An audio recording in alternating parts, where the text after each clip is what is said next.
자, 우리는 감사는 우리의 신앙의 핵심적인 주제라고 얘기할 수 있습니다. 감사라는 말은 어떤 면에서 우리의 성도의 일상의 언어, 또 천국의 언어가 감사가 아닌가 그렇게 생각이 됩니다. 내가 신앙생활이 지금 건강한가 건강하지 않는가를 점검해 볼 수 있는 기준이 있다면 감사일 것입니다. 여러 가지가 있을 수 있지만 감사하고 있다면 건강한 상태라고 볼 수 있습니다. 우리는 감사와 불평 사이를 오고 가죠. 어떤 데는 감사하고 어떤 데는 불평이 일어나는 이런 두 사이에서 어느 쪽으로 더 기울어지느냐의 싸움을 우리는 매일 하고 있습니다. 감사할 수만 있다면, 그러니까 감사는 결국 우리의 선택이라고 볼 수가 있는 것이죠. 자, 오늘 이 본문은 이제 굉장히 짧아서 읽기가 너무 간단했는데요. 주기도문의 한 대목입니다. 여러분, 우리가 잘 아는 것처럼 주기도문은 주옥 같은 예수님이 가르쳐 주신 기도죠. 한 대목을 놓칠 수가 없습니다. 단어 하나하나를 놓칠 수 없을 만큼 이 주님이 가르쳐 주신 기도가 얼마나 함축되어 있는, 그리고 우리의 삶의 전반에, 신앙의 전반에 관련된 그런 메시지를 담고 있는데요. 우리가 이거 잘 알고 있는 것처럼 주기도문은 두 파트로 나누어져 있죠. 한 파트는 하나님에 대해서 기도를 드립니다. 세 가지 기도가 나오고요. 또 우리 사람을 위한 기도가 후반부에 나옵니다. 크게로 하면 세 가지죠. 하나는 하늘에 관련된, 하나는 땅에 관련된 그런 기도입니다. 두 사이는 분리되어 있는 게 아니고 하나라고 볼 수가 있습니다. 자, 오늘 우리에게 일용할 양식을 주시옵고, 이게 이제 사람을 위한 기도의 첫 파트입니다. 첫 기도가 일용할 양식이다. 먹는 것의 문제를 기도의 제목으로 가지고 오게 하셨습니다. 일용할 양식을 위하여 기도하라. 이것이 주기도문에서 첫 번째 그런 토픽이라고 할 수 있습니다. 자, 먹는 문제죠. 일용할 양식, 현실적인 문제를 가지고 나옵니다. 사실 기도라고 하는 것은 굉장히 신령한 영적인 것이라고 우리는 이해하지만, 그래서 그 영적인 문제는 뭔가 좀 천상에 관련된 것만 구하는 것으로 생각하는데, 어쩌면 이 기도 안에 바로 현실적인 문제를 가지고 나오는 거죠. 먹는 문제. 이것은 우리에게 뭘 의미합니까? 주님이 가르쳐주신 기도를 통해서 우리의 신앙은 일상과 동떨어져 있지 않다. 그리고 우리의 신앙은, 우리의 삶은 현실의 뿌리를 받고 있다는 거예요. 현실의 뿌리 받고 동떨어져 있는 어떤 추상적이고 모호한 것들을 추구하는 게 아니고 일상의 매우 현실적인 필요에 접근하는 것. 그래서 먹는 문제를 위해서 기도하는 것은 결코 천박한 기도가 아닙니다. 비영적인 것이 아닙니다. 오늘 이렇게 우리에게 일용할 양식을 주옵시고라고 하는 이 기도 속에 우리에게 주시는 메시지는, 하나님은 우리의 일상에 깊이 개입하시는 분이다. 우리의 먹고 사는 일상의 기본적인 필요, 또 인간의 기본적인 갈망에 응답하시는 하나님이시다는 것을 가르쳐 주는 겁니다. 자, 여러분, 우리가 예수님의 공생애를 보아도 먹는 문제가 늘 대두되었습니다. 또 사단이 예수님에게 시험을 걸 때도 이 돌들이 떡이 되게 하라, 굶주려 계시는 예수님에게 현실적인 문제로 마귀가 다가와서 시험을 걸었습니다. 이 돌들이 떡이 되게 하라. 자, 여러분, 이 먹는 문제는 먹는 문제로만 끝나지 않는다는 겁니다. 우리는 일상의 일용할 양식을 그냥 지나칠 수가 있습니다. 이 가벼운 주제가 아닙니다. 우리는 하루에 3번씩 식사 기도를 드립니다. 그리고 이 식탁 기도를 어떻게 하는가에 따라서 우리의 영성이 드러난다는 겁니다. 매일 먹고 마시는 행위, 그것은 영적인 것과 분리되어 있지 않다는 것입니다. 그래서 영성은 식사의 기도에서부터 시작이 됩니다. 그래서 우리가 식탁의 자리에서 일용할 양식을 주신 하나님께 깊은 감사를 드리는 순간, 그 식탁의 자리는 성스러운 공간이 되는 것입니다. 식탁의 기도의 핵심은 뭘까요? 감사입니다. 자, 감사의 첫 출발이 뭐죠? 소박합니다. 거창한 것들이 아니고 일용할 양식에 대한 감사입니다. 자, 우리가 흔히 감사하다고 할 때는 주로 이제 감사 헌금을 언제 내느냐면, 자동차가 언덕에서 굴러 떨어졌어, 살아났을 때. 자, 그런 일은 일평생 한 번 있을까 말까 한 일이에요. 회사가 부도의 위기에서 극적인 회생을 했을 때, 암에서 나았을 때. 여러분, 그런 일은 일평생 자주 일어나는 일이 아니에요. 대개는 일상의 소소한 것들에 대한 감사해야 합니다. 작은 것에 감사하지 못한다면 큰 것에도 감사하기가 어렵겠죠. 오늘의 양식이 내게 주어졌다는 것은 사실 작은 것은 아닙니다. 어마어마한 일이에요. 여러분, 일용할 양식, 오늘의 양식이 주어져서 오늘을 살았다면 그것이 하루가 이어지고 또 하루가 이어지면 그게 한 주간이 되고 한 달이 되고 1년이 되고 10년이 되고 평생이 되는 겁니다. 마치 점이 이어져 선이 되는 것처럼 오늘의 양식이 이어져 한 생애를 살게 만드는, 오늘의 일용할 양식이 하나님으로부터 왔다는 이 말은 일평생 내 지금까지 살아온 삶에 하나님이 함께 하셨다는 증거가 아니고 무엇이겠습니까? 자, 일용할 양식이 나에게 오기까지는 많은 것들이 동원되었습니다. 자, 우리가 먹는 밥을 생각해 봅시다. 쌀이 생산되는 과정, 뭐 쉬운 게 아닙니다. 일정한 땅이 있어야 이 쌀을 논에 벼를 심을 수 있는 거 아니에요. 많은 땅이 필요해요. 지금도 우리가 조금만 부산 외곽을 벗어나면 아직도 우리나라는 벼를 심고, 지금 최근에는 다 이제 추수를 다 했더라고요. 자, 이런 땅이 있어야 되고 심고 기르는 농부의 땀이 있어야 되고 또 적절한 태양과 비가 내려줘야 되고, 또 그 모든 우리의 일상의 밥을 먹는 그 식탁에 옮겨진 쌀도 그냥 주어진 게 아니고 많은 어떤 수고와 땀과 그리고 하나님의 은총이 있었던 것이죠.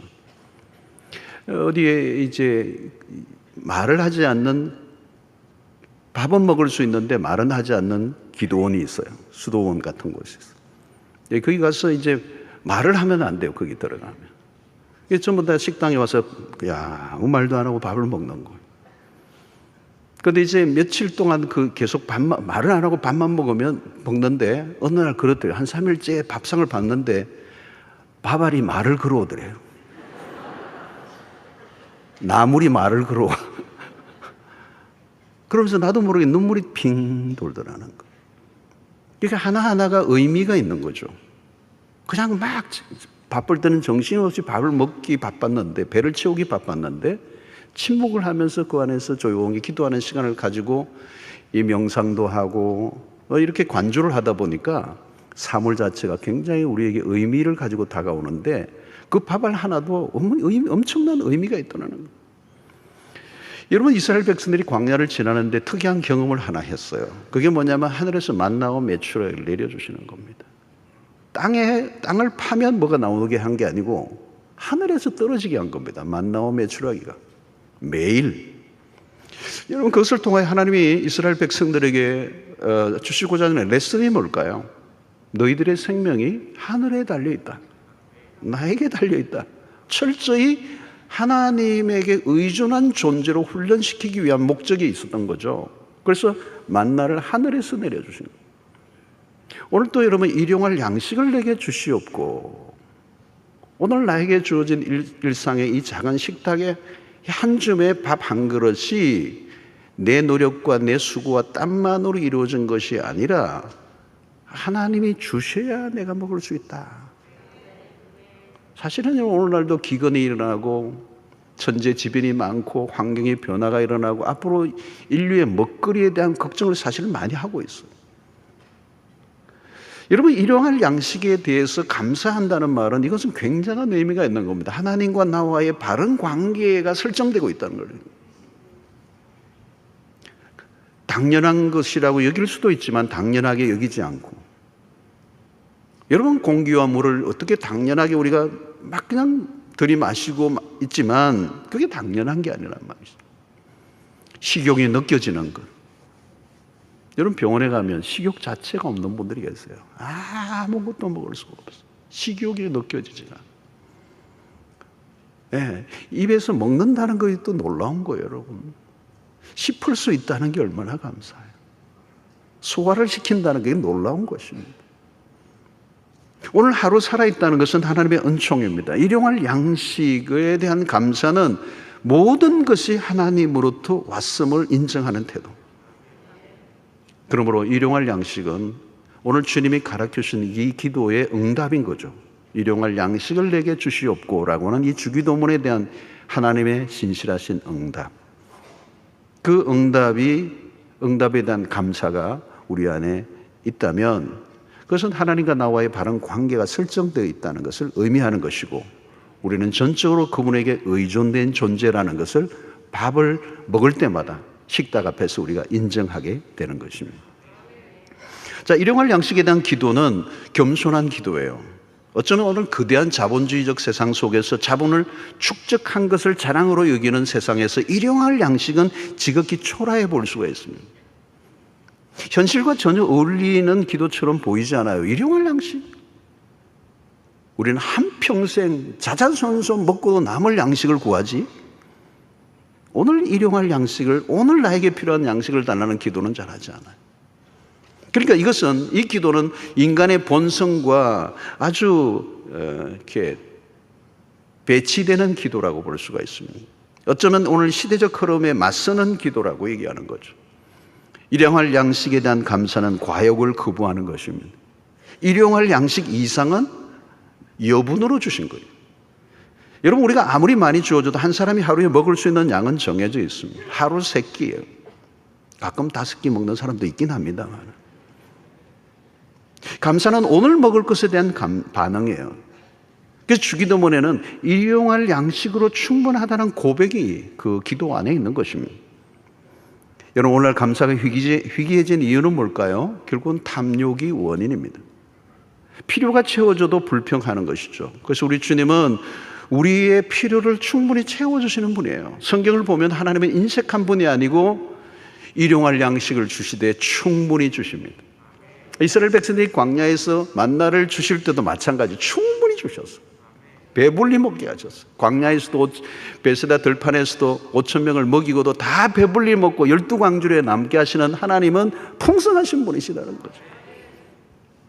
여러분, 오늘 이 에덴 동산에서 인간이 경험했던 첫 번째는 뭘까요? 여러분, 모든 것을 다 지으시고 난 다음 과일과 채소와 먹을 것들이 그 즐비한 상태 다 만드시고 난 다음에 인간을 마지막에 창조하셨어요. 그건 뭘까요? 누리라는 거예요. 누리라는 거.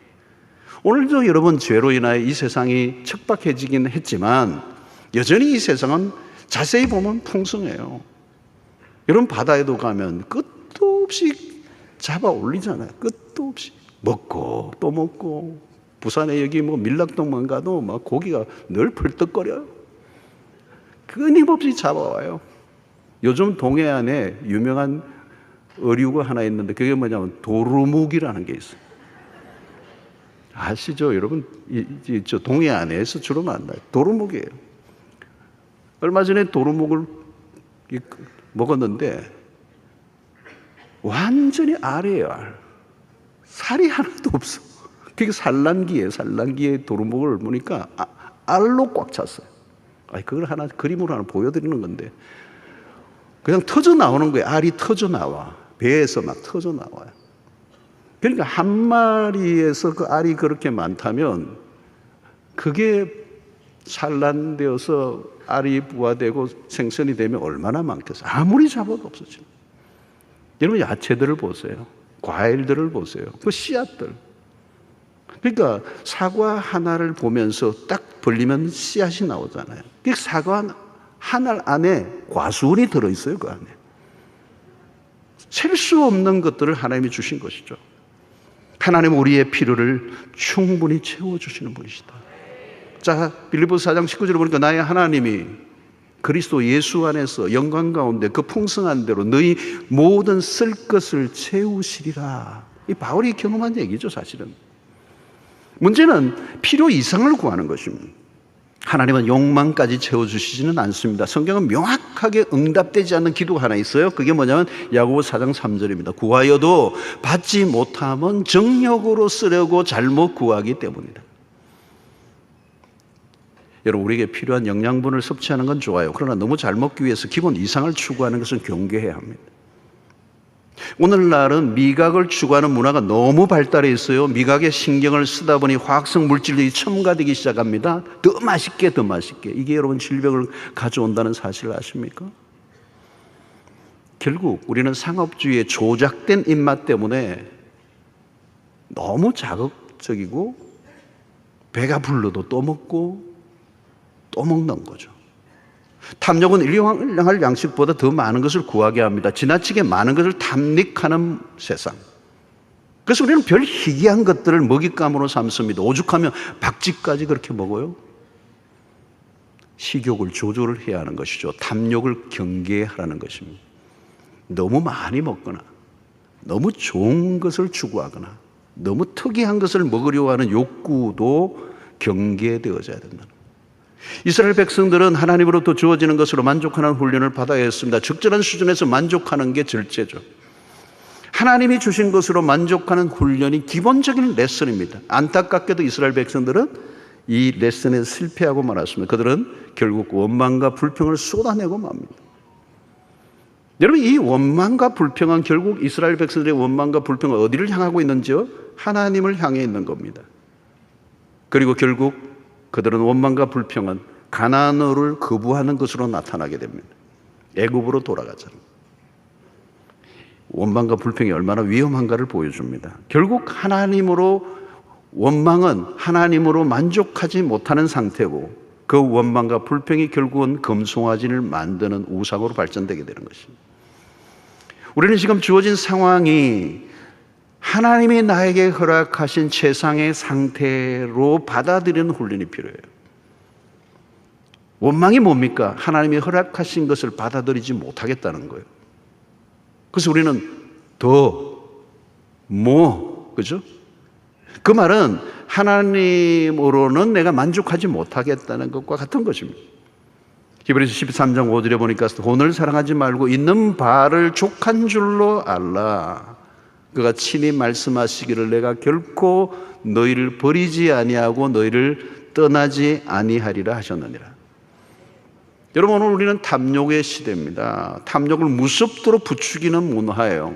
비교의 문화, 자기 과시의 문화, 자기 숭배의 문화. 가능하면 많은 것을 쌓고 또 쌓는 시대. 아무리 가져도 만족하지 못합니다. 자연히 감사보다 불평이 많은 시대입니다. 음식을 먹어도 적당한 수준에서 만족하는 훈련이 되어 있지 않죠. 주어진 것이 하나님으로부터 나왔다고 만족하고 감사해야 하는데 우리는 원망과 불평을 일상화할 때가 많이 있습니다. 여러분, 식기도를 하고 난 다음 식사기도를 식탁에서 감사로 시작했다면 반찬 투정을 해서는 안 돼요. 2부에 이 얘기했더니 여자분들이 아멘 그러시더라고요. 아내의 손을 거쳐 식탁에 올려졌을지라도 감사 기도를 하는 순간 모든 것은 하나님이 주신 것으로 변하는 거예요. 우리가 만든 것이라도 하나님이 주신 거라는 거죠. 우리는 자꾸 내 것이라고 주장하고 싶습니다. 아닙니다. 하나님으로부터 오지 않은 것은 하나도 없습니다. 여러분, 식탁을 살펴보세요. 그게 하나님으로부터 오지 않은 게 있는 거예요. 양념 하나라도. 모든 것은 하나님과 연관되고 우리는 철저히 하나님께 의존된 존재다. 우리는 되게 먹을 것이 없을 때는 부족하니까 식탐에 빠지기가 쉬워요. 제가 어릴 때만 해도 먹을 게 별로 없었던 시대거든요. 식구는 많고 우리는 고모도 몇 분이 되고 이래가 집안이 한 15명 이상 막 그냥 식탁에 하면 막 전쟁이 일어나는 거예요. 점잖하게 있으면 다 없어져 버려요. 잔인한 세상이 가족에서도 경험해요. 그러니까 빨리 안 먹으면 없어지니까 경쟁을 하는 거죠. 여러분, 내일이 불안할수록 욕심은 더 커지는 겁니다. 그러니까 자꾸 축적하려고 하는 거죠. 그러나 여러분, 내일이면 내일 주실 것을 믿는다면 욕심을 부릴 필요는 없는 거죠. 오늘 일용할 양식을 허락하신 하나님을 신뢰한다면, 그분에게 감사한다면 내일도 하나님이 허락하실 것을 믿으면 불안하지 않잖아요. 오늘날 욕구를 살펴보면 간단하지 않습니다. 욕구는 점점 커지는 거예요. 욕구도 관성의 법칙이 적용되는 겁니다. 조금 더. 처음은 내가 욕망하죠. 욕망하는 것으로 시작합니다. 내가, 주체는 나예요. 그러나 시간이 흐르면 욕망이 나를 지배해요. 주체가 바뀌어요. 주인이 바뀌어버려요. 욕망이 주인이 되는 겁니다. 여러분, 음식에 너무 까다로운 분들이 있어요. 까다로울수록 신경질적이게 되죠. 불만이 늘어나는 겁니다. 결국 욕망에 끌려가다 보면 불만은 눈덩이처럼 부풀어 오를 수 있는 것이죠. 아무리 주어져도 부족하다고 여깁니다. 원인은 욕망이에요. 부족을 느낄수록 불행지수는 더 높아져 가게 되죠. 우리의 몸을 위해서 먹는 것과 쾌락을 추구하는 것은 다른 것입니다. 우리는 때로는 육체적인 만족을 거부하고 영적인 추구를 해야 할 때도 있습니다. 육체의 만족만을 쫓는 쪽으로 너무 기울어졌다고 생각하면 먹는 것을 일시적으로 멈추는 금식이 필요할 때도 있어요.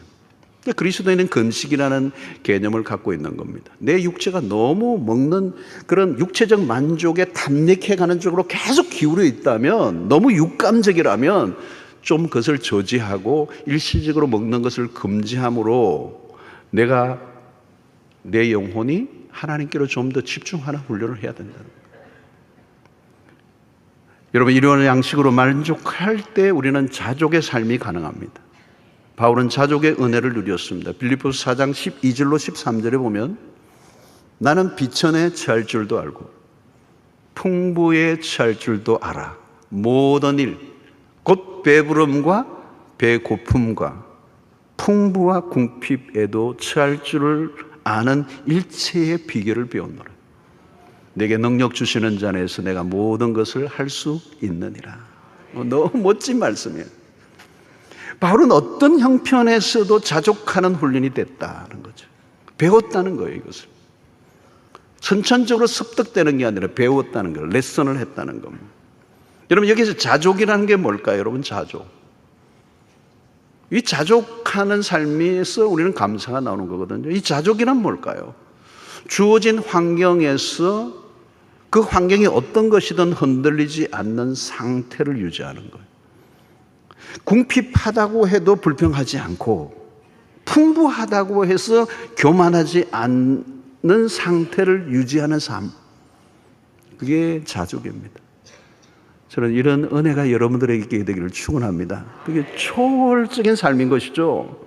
여러분, 그리스도인으로서 주를 위해 살아가고자 하는 사람들이라면 이 삶을 훈련받아야 돼요. 이게 익혀져야 돼요. 주어진 상황이 어떠하든 어느 쪽으로 기울어지지 않고 중심을 잡아갈 수 있는 삶이 있다면 그건 굉장한 거잖아요. 그게 자족이라는 말이죠. 그래서 자족은 경지에 이른 삶입니다. 여러분, 그럼 누가 자족할 수 있습니까? 매일의 삶 속에서 하나님으로부터 공급을 받으며 살아가는 훈련. 내 노력과 내 재주가 아니라 하나님이 공급해 주십니다. 그러므로 감사는 탐욕을 극복하는 삶입니다. 감사를 의지적으로 계속 실천해 보십시오. 그것은 위력적인 삶이 됩니다. 감사하는 삶을 살면요, 풍요로워져요. 우리의 삶이 얼마나 넉넉해지는지 모릅니다. 이러면 수입이나 연봉이 늘어 부자가 되는 게 아닙니다. 감사할 줄 아는 이 자족의 원리를 배웠을 때 우리의 일상은 기적이 될 줄로 믿습니다. 자, 이 일용할 양식에 대한 감사는 믿음이 있어야 가능해요. 감사는 믿음에서 나오는 것입니다. 오늘 주어진 일용할 양식에 감사할 수 있다면 내일에도 일용할 양식을 주실 것을 믿는 것이죠. 그래서 감사는 믿음의 행위예요. 하나님이 이스라엘 백성들에게 만나와 메추리알 매일 먹을 만큼만 주셨어요. 그리고 내일을 위하여 쌓아두지 못하게 했습니다. 그런데 어떤 사람은 이 광야에 아무것도 없는데, 이 만나가 오늘 주어졌는데 실컷 그냥 끌어모아가지고 내일 먹을 것을 위해서 쌓았어요. 근데 태양이 떠오르자 이른 아침에 만나와 메추리알을 매일 주셨거든요. 근데 긁어 모아가지고 남은 걸 쌓아두었더니 햇빛이 비치자마자 썩어버리는 거예요. 하나님이 쌓지 못하게 한 거예요. 내일은 내가 주겠다는데. 여러분, 이 이스라엘 백성들의 입장으로 돌아가면 좀 이해도 할 만해요. 오늘날 같이 뭐 어디 가나 현금 인출기가 있고, 어디를 가나 슈퍼가 있고, 어디 가나 편의점이 있고, 이런 시대가 아니고 광야잖아요, 광야. 아무것도 없는 거예요. 여러분, 아무것도 없는 상황은 답은 하나예요. 하나님 바라보라는 거잖아요. 아무것도 없는 곳에서 하나님이 먹이신다는 걸 확실하게 경험할 수 있는 곳이 광야예요. 우리 신앙의 여정에서 한 번쯤은 확실하게 이 경험을 하셔야 돼요. 하나님의 백성을 책임지신다. 그러므로 여러분, 이것은 경제적인 문제가 아닙니다. 언제나 이 빵의 문제인 것 같지만, 먹고 사는 문제인 것 같지만, 사실 이스라엘 백성들에게 만나와 메추를 먹이시는 사건을 통하여 하나님이 의도하신 것은 너희들이 누구냐 하는 것을 확인하라는 거예요. 너희는 나의 백성이다. 나는 너의 하나님이 된다. 여러분, 이것을 계속 반복하시는 거거든요. 나는 너의 하나님이야. 너는 나의 백성이야. 아이덴티티, 그 정체성을 잃어버리지 말라는 거예요. 그 말은 뭘까요? 내 백성은 내가 책임진다. 그걸 믿어라. 여러분, 우리에게 경제적인 문제가 딱 찾아올 때요, 조금만 더 들어가면 이건 정체성의 싸움이에요. 내가 하나님의 백성인가에 대한 확인을 하게 하는 거예요. 마태복음 6장에도 마찬가지잖아요. 너희 염려하지 마라. 염려는 이방인들이 하는 거다. 무엇을 입을까 마실까 염려하지 말라. 그건 이방인들이 하는 거다. 여러분, 그 설교는 예수님이 직접 하신 설교입니다. 누가 다른 사람이 한 게 아니에요. 들의 백합화를 봐라. 공중에 나는 새를 봐라. 내가 먹이고 입히지 않느냐. 하물며 너일까 보냐. 하늘에 계신 너희 아버지일까 보냐. 이 정체성의 싸움입니다. 하나님의 백성은 하나님이 책임지신다. 여러분, 이게 뜬구름같이 들리시는 분이 있다면, 여러분, 이것은 우리의 신앙은 모호한 거예요. 그러면 우리 일상을 책임지시는 하나님, 이 주기도는 위대한 기도예요. 하나님의 백성은 하나님이 책임지시다. 광야는 모든 게 단절로 놓은 곳입니다. 모든 선이 다 끊겨버려서 공급로가 다 차단되었지만 하나님과만 연결되어 있으면 광야 같은 세상을 살지라도 하나님이 책임지신다. 우리의 자신감의 근거는 어디에 있느냐는 거예요. 쌓아둔 것에 있느냐, 아니면 하나님인가. 자금줄이 연결되어 있고 인맥이 다 막강해도 하나님과의 연결고리가 끊겨 있으면 죽은 목숨이에요. 주님은 내일을 염려하지 말라. 마태복음 6장 34절의 말씀이잖아요. 그러므로 내일 일을 위하여 염려하지 마라. 내일 일은 내일이 염려할 것이고 한날의 괴로움은 그날의 족하다. 그러니까 오늘과 내일의 시간 사이에 칸막이를 다 만들어 놔야 되고, 오늘의 염려는 오늘로 끝내라는 거예요. 내일까지 연장시키지 말라는 거예요.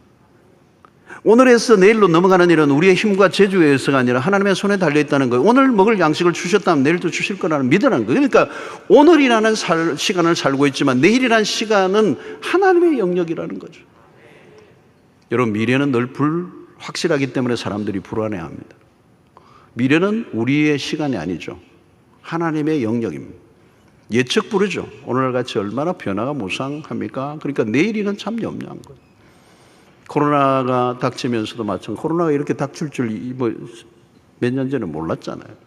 갑자기 닥치는. 요즘도 세계 경제가 그냥 춤을 추고 있습니다. 코로나 이후에 자이언트 스텝이라고 해서 기준 금리가 어마어마하게 그냥 꽁충충 뛰고 있습니다. 인류의 미래가 어떻게 될 것인지 사실 미래는 알 수가 없어요. 여러분, 북한이 계속 쏘아대고 있잖아요. 어떻게 될지 알 길이 없어요. 미중 간의 갈등도 이건 심각하지 않나요, 여러분? 미국의 중심에 주도했던 시대에 이제 중국이라는 거대한 국가가 막 들이밀고 있잖아요, 여러분. 이건 어마어마한 새로운 변화를 지금 가져다 오고 있는 거죠. 여러분, 주님이 내일을 위하여 염려하지 말라고 하시는 이유는 뭘까요? 내일은 하나님의 통치, 하나님의 영역이다. 오늘을 살게 하신 하나님에 대한 절대적 신뢰, 먹을 것에 대한 관심보다 하나님에 대한 시선을 집중하라는 것입니다. 현재까지 돌보신 분에 대한 감사를 한다면 미래도 포함되어 있는 것입니다. 오늘의 양식에 충분히 감사하고 있는가? 오늘 살게 하신 하나님을 전적으로 신뢰하고 있는가? 오늘 주어진 것에 충분히 만족하고 있는가? 미래를 맡겨라는 거예요. 생존의 문제로 염려하고 산다면 우리는 식탁의 기도수부터 다시 시작해야 하는 것입니다. 자, 오늘 우리에게 일용할 양식을 주시옵고, 이 말은 밥은 실존적인 문제죠. 밥을 먹지 못하면 죽습니다. 결국은 밥이죠.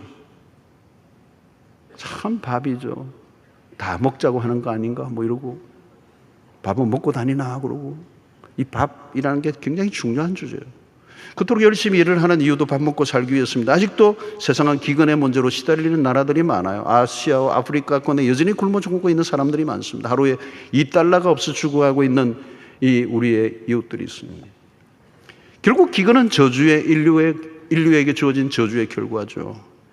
하나님으로부터 일용할 양식을 공급받는다는 것은 굶주림으로부터의 자유입니다. 하늘의 은총은 일용할 양식에서부터 시작됩니다.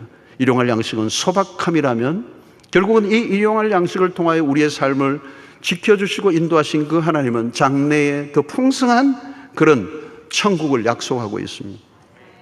아버지 집을 떠난 탕자가 다시 돌아왔을 때 아버지는 그를 위해 성대한 잔치를 열어주십니다. 에덴의 풍성함은 미래의 회복이 된다는 거죠. 성경은 마지막에 펼쳐질 구원은 혼인잔치로 비유합니다. 풍성함. 현실의 삶은 늘 부족함과 싸웠다면 미래에 주어질 천국은 풍성 그 자체입니다. 우리는 매일 식탁을 대하면서 미래에 다가올 풍성함을 기대하고 감사를 드려야 합니다. 그래서 오늘의 식탁은 오늘로 끝나지 않고 결국은 하나님의 백성들에게는 영원으로 이어지게 되는 것입니다. 매일의 삶이 하나님의 은총 가운데 살고 있다면 하나님은 언젠가 우리를 영혼의 세계로 인도해 주실 것입니다. 이스라엘 백성들은 광야에서 만나와 메추리를 먹었지만 결국은 죽었어요. 주님은 영원히 죽지 않는 떡이 있음을 약속합니다. 그래서 요한복음 6장 35절에 예수께서 이르시되 나는 생명의 떡이니 내게 오는 자는 결코 줄이지 아니할 터이요 나를 믿는 자는 영원히 목마르지 아니하리라. 일용할 양식을 먹을 때마다 우리가 주목해야 하는 것은 참떡이라는 겁니다. 이스라엘 백성들이 만나를 먹었지만 죽었다는 거예요. 그들이 정말 그 만나를 통하여 그들이 만나야 할 것은 하나님 그분이었고 그들을 구원할 수 있는 것은 하나님 그리스도밖에 없는 거예요. 여러분 당장 먹고 살아야만 하는 떡에만 눈독을 들이면 안 돼요. 우리는 예수 그리스도에게 집중해야 합니다. 그래서 이 식탁을 맞이할 때마다 이것에 감사하지만 이것을 주신 하나님에게 우리의 마음을 기울여야 하는 것이죠. 그러므로 오늘 주어진 일상의 필요에 감사하는 사람이라면 영적인 필요에까지 연결되어야 합니다. 몸의 배부름만이 아니라 영혼의 배부름을 갈망해야 하는 것입니다. 우리의 몸은 귀중해요. 하나님은 우리의 몸을 돌보십니다. 그러나 우리의 몸보다 영혼은 더 귀중한 것입니다. 일용할 양식을 주시는 하나님은 우리의 영혼에 일용할 양식을 주시지 않을 리가 없습니다. 우리는 험한 세상에서 밥만으로 충분하지 않아요. 영혼의 양식인 말씀이 절실한 것입니다. 마태복음 4장 4절에 예수께서 대답하여 이르시되 기록되었으되 사람이 떡으로만 살 것이 아니요 하나님의 입으로부터 나오는 모든 말씀으로 살 것이라. 여러분 배부름으로 인한 감사에 거쳐서는 안 돼요. 영혼의 배부름을 더 사모하셔야 합니다. 굶주린 배를 채우려고 할 때마다 영적인 갈급함을 채우기 위한 노력을 동시에 해야 합니다. 매일의 영적인 체험이 없다면 육신적인 배가 불러도 참된 만족을 느낄 수가 없습니다. 왜 사람들이 배가 채워졌음에도 불구하고 만족하지 못하고 술로, 오락으로, 도박으로, 마약으로 자신의 몸을 망가뜨립니까? 우리가 밥을 먹으며 감사할 때마다 밥에 대한 감사로 거쳐서는 안 돼요. 영의 양식인 말씀을 찾고 그 말씀으로 배를 불리울 수 있어야 하는 것입니다. 영이 배부르면 육신적인 부족을 극복하는 힘이 주어져요. 육체적인 필요를 채우기에 급급한 삶에서 빠져나와야 돼요. 그래서 육신적인 배를 채우는 것에 사로잡혀 살아가는 세상 가운데 말씀으로 영이 충만하게 채워지면 어려운 현실 속에서도 감사하며 살 수 있을 줄로 믿습니다. 골로새 3장 16절을 보면 그리스도의 말씀이 너희 속에 풍성히 거하여 모든 지혜로 피차 가르치며 권면하고 시와 찬송과 신령한 노래를 부르며 감사하는 마음으로 하나님을 찬양하고, 이 감사하는 마음이 어디로부터 출발됩니까? 그리스도의 말씀이 너희 안에 풍성히 가할 때. 자, 여러분 오늘 우리에게 일용할 양식을 주시옵고, 이 기도는 주기도문 자체가 공동체적인 기도입니다. 나에게 필요한 양식이 아니고 우리에게 필요할 양식을 주시옵고. 우리는 혼자만 살 수 없어요. 혼자의 힘으로 살아갈 수 없어요. 우리는 서로 연결되어 있어요. 오늘 나에게 일용할 양식이 주어진 것에 대해 감사한다면 당연히 할 일이 있습니다. 일용할 양식이 이상 주어진 것은 나누라는 것입니다. 여러분, 오늘 일용할 양식을 구했다면 오늘 일용할 양식을 주신 것에 감사하고 그 다음에 그 일용할 양식 이상은 나누라는 거예요. 감사는 감사로 끝나지 않습니다. 감사는 섬김으로 연결되어야 진정한 감사가 되는 것입니다. 우리 주변에는 생존의 위협을 받는 분들이 여전히 존재하고 있습니다. 자, 우리 교회가 해마다 이 추수감사절 기간에 쌀을 모으는 일들을 열심히 하고 있습니다. 올해도 했어요. 해마다 했는데 해마다 이걸 해가지고 이제 우리 이웃들, 뭐 연약한 교회들, 뭐 다문화 가정들, 지금도. 근데 놀라운 것은 올해 자고 나서 했더니 작년 배 이상이 들어왔어요. 여러분, 로비에 쌓아놓은 건 다가 아니에요. 또 헌금으로 낸 분들도 있어가지고 이게 뭐 너무 넘쳐요. 너무 넘쳐. 우리가 경제적인 여건이 지금 코로나를 지나면 쉽지 않은데 이렇게 풍성하게 참여하신 것을 보면 우리의 영혼이 풍성해졌다는 거 아니겠습니까? 성도들의 풍성한 참여로 인해 이런 이웃들에게 풍성하게 흘려보내겠죠. 아무리 많아도 나 혼자만 먹을 수도 없어요. 내가 먹지 않은 것은 남은 것이 그대로 있지 않습니다. 남겨둔 것은 누군가의 손으로 넘어가게 돼 있어요. 중요한 것은 내 손에 있을 때 자원하여 나눌 것인가, 아니면 어쩔 수 없이 누군가의 나와 상관없이 타에 의해서 가져갈 것입니다. 여러분, 나의 것이라는 소유의식이 강하면 집착하게 됩니다. 집착할수록 내어놓기 힘듭니다. 감사는 집착으로부터의 자유예요. 하나님께서 우리에게 일용할 양식을 주신 것은, 이상을 주신 것은 책임이에요. 그건 청지기적 사명이죠. 청지기 의식이란 본래 뭡니까? 내 것이 없다는 의식이에요. 나보다 우리를 더 생각하는 거죠. 여러분, 나만 배가 부르면 안 되는 것입니다. 샬롬이라고 하는 것은 뭘까요? 모두가 배가 부를 때 샬롬이 일어나는 것입니다. 사도행전의 전반부에 일어나는 사건이 그죠. 아무것도 자기의 것을 자기가 여기지 않고 팔아 사도들의 발 앞에 재산을 내어놓고 유무상통하고, 그러니까 그들 안에 핍절한 자가 아무도 없었다. 이게 샬롬이에요. 성령의 역사가 일어날 때 그들에게 일어난 것입니다. 그래서 우리는 감사의 결론은 나눔으로 연결되어야 하는 거예요. 하나님 우리의 주변을 돌아보게 하시고 적절하게 분배하는 일을 맡기셨다는 거예요. 교회도 마찬가지입니다. 지난 주간에 우리가 노천 목회자들과 미래자립교회들을 한 700여 명 한 이틀 동안 잔치를 했는데 돈을 깼었어요. 근데 이건 여러분 뭐 자랑할 일이 아니에요. 그냥 당연한 거예요. 당연한 거. 해야 할 일을 한 거예요. 안 하면 죄 짓는 거예요, 사실은. 우리에게 주신, 교회가 크다는 것만 자랑하면 무슨 의미가 있겠어요? 우리에게 주신 것을 계속 퍼나르는 거예요. 퍼주는 거예요. 저에게 이 수영록의 담임 목사를 맡기신 것은 퍼주라고 나에게 맡기신 거예요. 근데 어떤 때는 사람들 만나니 겁나요. 목사님 한 만나죠. 그러면 제가 겁나요. 또 퍼줘야 되는 일이 또 생겼구나.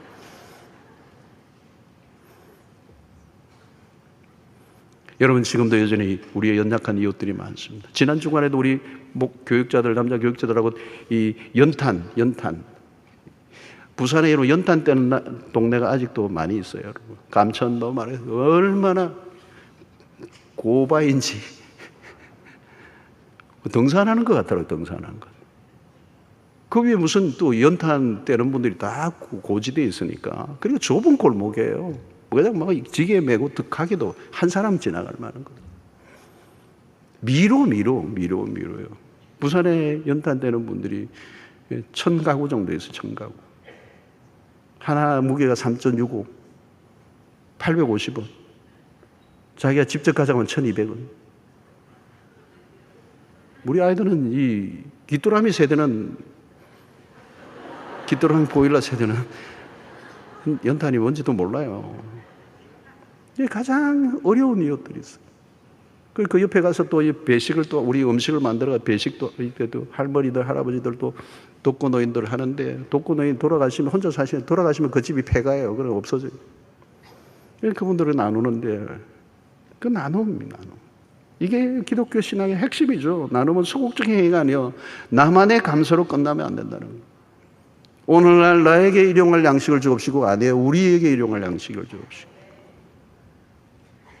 이 나눔은 감사의 절정이고, 이 나눔이 정의를 실천하는 거예요. 머리에 띠를 띠고 구호를 외치는 것이 정의가 이루어지는 게 아니에요. 감사는 사람을 통하여 정의가 실현되는 것이죠. 감사절은 이웃을 돌아보는 시간입니다.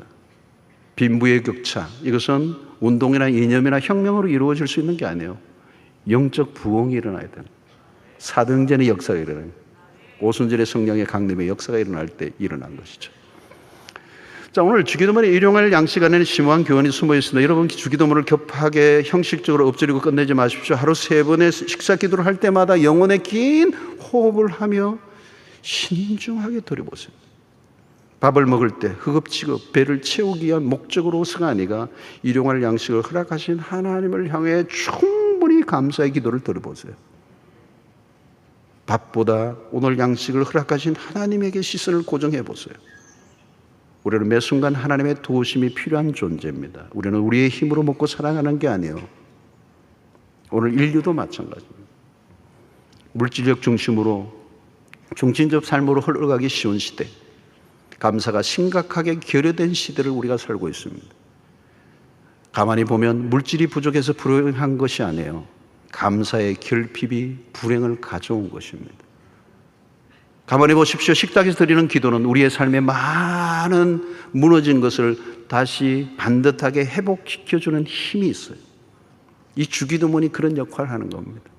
그래서 식탁에서의 영성은 우리의 삶을 회복시켜 주시는 거예요. 감사는 여러분 모든 것을 이겨낸 사람이에요. 초월적 삶이 감사 충만입니다. 삶의 모든 것을 끌어안을 때 감사가 가능합니다. 감사하는 사람은 승리한 사람이에요. 감사하는 사람을 당할 자가 없어요. 그런 다른 차원의 삶을 사는 것입니다. 우리가 진정으로 감사할 때 샬롬이 일어나고 그곳에 천국이 시작되는 줄로 믿습니다. 추수감사절의 주기도문을 마음에 담아 천천히 외워보십시오. 더 중요한 것은 주기도문을 열심히 외우는 것만으로는 안 돼요. 주기도문의 정신과 주기도문의 원리를 따라 살아가고자 결단할 수 있기를 바랍니다. 주기도문은 대단한 기도예요. 주기도문을 따라 살면 개인의 신앙만이 아니라 세상이 회복되는 역사가 일어날 것입니다. 오늘 우리는 식탁의 자리에서 하루 3번 우리의 영성의 진면목이 드러나야 할 시간입니다. 오늘 우리에게 일용할 양식을 주시옵고 먹고 살아가는 일상의 작은 것들이 하나님으로부터 온다는 사실을 배우고 우리는 빵보다 하나님에게 시선을 고정하며 오늘 또 우리의 주어진 상황이 어떠하든 하나님이 허락하신 최상임을 믿고 그분을 따라가는, 그래서 내 욕심만으로 무엇인가 이루기 위해서 악을 쓰고 살아가는 인생이 아니라 감사는 힘을 빼는 거예요. 그분이 행하시는 일에 나는 인조이하고 누리고 그리고 나에게 주신 것들에 대한 깊은 감사뿐만 아니라 그 감사를 이웃에게 표현해낼 때 우리의 공급하신 그 공급은 끊임없이 우리에게 계속될 것이며 우리를 통하여 또 다른 사람을 축복되게 하실 줄로 믿습니다. 다윗은 시편 23편에 내 잔이 넘치나이다. 그는 흘러넘치도록 부어주셨습니다. 영어 단어로 overflow라는 거, 흘러넘친다. 이 흘러넘침은 뭘까요? 나만 아니라 내 주변까지 채워주시게 하시는 은혜가 우리에게 있는 줄로 믿습니다. 매일 3번 감사기도 하나님 앞에서 의미 있게 드릴 때 우리의 신앙은 회복되게 될 줄로 믿습니다. 하나님, 오늘 또 우리에게 주신 말씀으로 인하여 감사를 드립니다. 감사가 실종되어 버린 시대, 그래서 원망과 불평이 가득한 이 시대, 그래서 많은 것을 가졌으나 불행의 늪에 빠져있는 이 시대 속에 오늘 주기도문을 통하여 일용할 양식 앞에 진실로 감사할 수 있는 우리의 삶, 오늘 인도하신, 오늘 공급하신 하나님이 내일도 책임져 주실 하나님을 신뢰하는 믿음이 있게 하여 주시옵시고 우리의 탐욕으로부터 극복하며 오늘 주어진 이 식탁 앞에서 진실로 감사할 수 있는 영성이 회복되게 하여 주시옵소서. 하나님, 우리에게 주신 것들로 인하여 이웃과 함께 나눌 수 있는 여유를 허락하여 주셔서 감사를 실천할 수 있는 영성을 허락하여 주시옵소서. 그래서 샬롬이 내 마음에서부터 내 이웃에게로 흘러가게 하여 주시옵시고 이 감사의 삶을 통하여 세상이 천국이 되게 하여 주시옵소서. 예수님의 이름으로 기도하옵나이다. 아멘.